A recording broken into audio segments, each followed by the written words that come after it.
अस्सलाम वालेकुम। आज हम लोगों ने जो स्टार्ट करना है वो करना है जीएम काउंटर, और जीएम काउंटर का जो है हमारे पास वो क्या है, पार्ट 2। तो जीएम काउंटर में जो पार्ट 2 है उसमें हम लोगों ने ये देखना है कि इसकी हमने जो प्रीवियस टॉपिक पढ़ लिया था उसमें हमने ये जीएम काउंटर ही पढ़ा था, लेकिन उसमें हम लोगों ने क्या की थी, उसकी हाफ वर्किंग की थी। लेकिन पार्ट 2 में अब हम क्या करते हैं, इसकी हाफ वर्किंग को फर्दर डिस्कस करने जा रहे हैं। वो क्या है हमारे पास, मैं आपको पहले ही बात कंस्ट्रक्शन में ये सारी बातें बता चुका था कि हमारे पास ये सिलेंड्रिकल शेप में होगा। इसका हमारे पास ये क्या होगा जी, एनोड है जो नेगेटिव जो पॉजिटिव इसमें नजर आ रहा है आपको चार्जेस के फॉर्म में, और ये क्या है हमारे पास एनोड कैथोड है जो कि क्या है हमारे पास ग्रीन कलर के आपको कलर्स में नजर आ रहा है। अच्छा, इसमें मैंने आपको बात बताई थी कि जैसे ही रेडिएशंस एंटर होती हैं, क्या एंटर होती हैं, रेडिएशंस जैसे इसमें एंटर होती हैं तो वो रेडिएशंस हमारे पास आयनाइजेशन जनरेट कर देती हैं। अब आयनाइजेशन किस में जनरेट होगा, नियोन में और ब्रोमीन गैसेस में। किस में जनरेट होगा, नियोन और ब्रोमीन गैसेस में। अब जैसे ही आयनाइजेशन होगी, आयनाइजेशन के साथ हमारे पास एक पॉजिटिव आयन बनेगा और एक क्या बनेगा, नेगेटिव आयन। ये जो नेगेटिव आयन है इसने दौड़ना है पॉजिटिव की तरफ, और ये जो हमारे पास पॉजिटिव है इसने दौड़ना है ग्रीन नेगेटिव टर्मिनल की तरफ। अब ये तो जल्दी पहुंच जाएगा, ये नेगेटिव क्योंकि स्लो पार्टिकल है, सॉरी हमारे पास इसकी जो मोशन है वो क्या है, वेरी फास्ट है, लेकिन ये लाइटर पार्टिकल है। लेकिन जो हमारे पास पॉजिटिव है वो क्या है, हैवियर है देन द इलेक्ट्रॉन। तो इसे यहां तक पहुंचने में टाइम क्या लग जाएगा, थोड़ा सा ज्यादा लग जाएगा। जब इसे यहां तक पहुंचने में टाइम ज्यादा लगेगा तो इसका मतलब थोड़ी सी देर के लिए क्या हो जाएगा, हैंग हो जाएगा, यानी जिसे हम कहते हैं कि डेड टाइम इसका बढ़ जाएगा, क्योंकि ये ज्यादा हैवियर है और इसे यहां तक पहुंचने में टाइम भी क्या लगेगा, ज्यादा, इसकी वेलोसिटी भी क्या है, कम है। अच्छा, एक तो प्रॉब्लम हो गया कि इसका डेड टाइम होता है। अच्छा, दूसरा प्रॉब्लम क्या है कि जैसे ही ये पॉजिटिव वाला हमारे पास, ये नेगेटिव तो समझ लेंगे यहां पर पहुंचा है, लेकिन जैसे ही ये पॉजिटिव यहां पर पहुंचता है, यहां पर जाकर वो इससे टकराता है, कुलियन करता है और न्यूट्रलाइज हो जाता है। क्या हो जाता है, न्यूट्रलाइज। और यहां से क्या निकालता है, एक इलेक्ट्रॉन को निकाल देता है। यहां पर क्या करता है, एक इलेक्ट्रॉन को यहां से रिमूव करता है। अब जैसे ही, क्योंकि इसने अपनी यहां पर एनर्जी प्रोवाइड की इसको, और उसके बाद वहां से एक इलेक्ट्रॉन को रिमूव किया। जैसे इलेक्ट्रॉन को रिमूव करेगा, आपको पता है कि इलेक्ट्रॉन की नेचर क्या है, उसने कहां दौड़ना है, फिर पॉजिटिव तरफ दौड़ना है। तो पहले तो उसने हमें दिखा रहा था 50 काउंटिंग, लेकिन अब हमारे पास क्या काउंटिंग आ जाएगी, 51। अब इसका मतलब हमारे पास तो काउंटिंग गलत आ गई। और भाई गलत आने का मतलब ये ना समझिएगा कि ये वर्किंग सही नहीं कर रहा। गलत आने का मतलब ये है कि ये जो इलेक्ट्रॉन निकल कर आया है इस पॉजिटिव आयन की वजह से, वो हमारे पास आयोनाइजेशन की वजह से तो नहीं है, आयोनाइजेशन की वजह से नहीं है ना ये। तो अब होगा क्या, इस तरह के इलेक्ट्रॉन को आप कहेंगे कैस्केड इलेक्ट्रॉन्स। क्या कहेंगे, यूं समझ लें कि ये इलेक्ट्रॉन जो यहां पर निकलकर, अच्छा ये एक नहीं है, बहुत सारे होंगे इस तरह से, क्योंकि ये एक पॉजिटिव नहीं होगा आयन, बहुत सारे पॉजिटिव आयंस होंगे। तो इसलिए कैस्केड का मतलब होता है झरना किसी भी चीज का, यानी कि बहुत ज्यादा तादाद के अंदर आना। तो इसका मतलब अब हमें क्या करेगा, 50 से क्या हो जाएगा, ज्यादा काउंटिंग हो जाएगी। अब ये जो हमारे पास प्रॉब्लम है, इस प्रॉब्लम से छुटकारा हासिल करने के लिए हम लोग इसीलिए इसमें क्या एंटर करते हैं, ब्रोमीन गैस। और ब्रोमीन गैस क्या है, डायटोमिक गैस। कौन सी गैस है, डायटोमिक। अब ये जो डायटोमिक गैस है एक्चुअली होता क्या है, इसकी भी आयनाइजेशन हो रही होती है।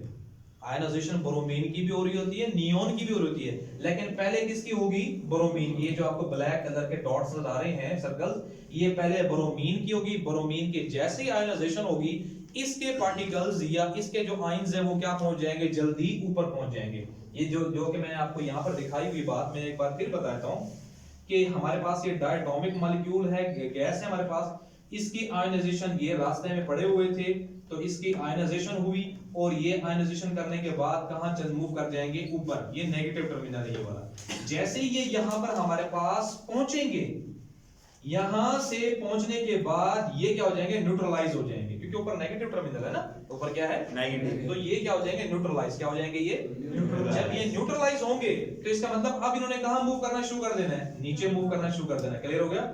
यहां से हमारे पास नियोन का जो आयन था ये वाला, ये नियोन का आयन इनसे जाके टकराएगा, जो ऊपर से ब्रोमीन के मॉलिक्यूल्स आ रहे थे।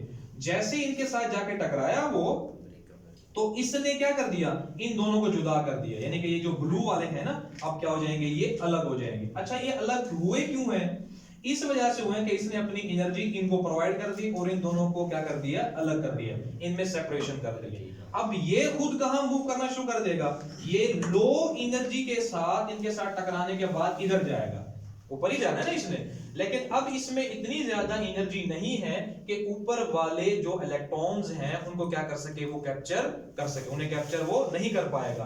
तो अब मुझे एक बात बताइए कि जब इसमें इतनी ज्यादा एनर्जी ही मौजूद नहीं है कि ऊपर वाले में से जाकर इलेक्ट्रॉन्स को कैप्चर करे, तो आप मुझे बताएं कि क्या हमारे पास काउंटिंग 50 रहेगी या 51 हो जाएगी? अब 50 ही रहेगी ना। अब क्या रहेगी हमारे पास 50। वो 50 इसलिए रहेगी क्योंकि इसने जाकर अब क्या किया है, कोई इलेक्ट्रॉन कैप्चर नहीं किया।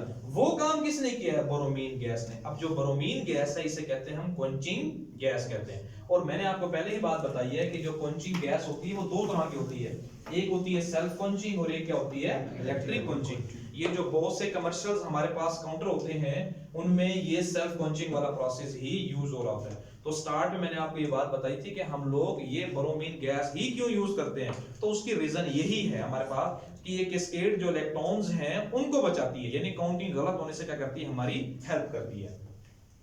इसमें जो दूसरा पार्ट है वो हमारे पास है इलेक्ट्रिक क्वेंचिंग। अब इलेक्ट्रिक क्वेंचिंग किस तरह से करेंगे, इलेक्ट्रिक क्वेंचिंग इस तरह से करेंगे कि जो हमारे पास ये जो आपको एनोड नजर आ रहा है इसे लेस क्या कर देंगे, पॉजिटिव, और ग्रेटर क्या होगा इसका मतलब ये नेगेटिव के, इसका मतलब यहां पर भी नेगेटिव और यहां पर भी क्या है। अच्छा ये माइंड में बात याद रखिएगा कि दोनों नेगेटिव नहीं होंगे, दोनों ही नेगेटिव नहीं होंगे, क्योंकि इलेक्ट्रिक फील्ड लाइंस की डायरेक्शन आपको पता है कि कहां से होती है, पॉजिटिव से स्टार्ट होती कहां पर होती है, तो इसलिए इसे लेस पॉजिटिव करना है, मोर क्या करना है, नेगेटिव। इसकी एडजस्टमेंट इस तरह से करनी है। अब याद रखिएगा कि इसमें कोई ब्रोमीन गैस मौजूद नहीं है।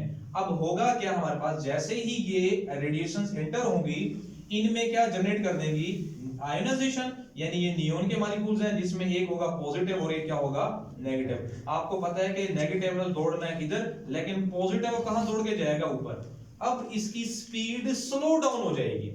सवाल ये पैदा होता है कि हम लोगों ने ये इलेक्ट्रिक क्वेंचिंग या लेस या मोर, नेगेटिव या पॉजिटिव क्यों की है। वो इसलिए किया है कि जो हमारे पास ये पॉजिटिव आयन है इसकी स्पीड क्या हो जाए, डाउन हो जाए। स्पीड डाउन होने का मतलब क्या है, इसमें एनर्जी कम हो गई, क्या होगी इसमें एनर्जी कम। अब जैसे इसमें एनर्जी कम हुई है तो ये वहां जाके कुलियन करेगा, क्या वहां से इलेक्ट्रॉन को निकालेगा, इलेक्ट्रॉन को वहां से नहीं निकाल पाएगा, इसमें एनर्जी ही नहीं है इतनी ज्यादा, तो ये वहां से इलेक्ट्रॉन्स को कैप्चर नहीं करेगा। लेकिन इसका एक डिसएडवांटेज ये है कि ये पहले ही स्लो जा रहा है, तो इसका मतलब हमारे पास जो काउंट रेट है वो मजीद डेड नहीं हो जाएगा, तो इसका मतलब इसका डेड टाइम और ज्यादा इंक्रीज हो जाएगा अगर आपने क्या किया, इलेक्ट्रिक क्वेंचिंग को अप्लाई किया।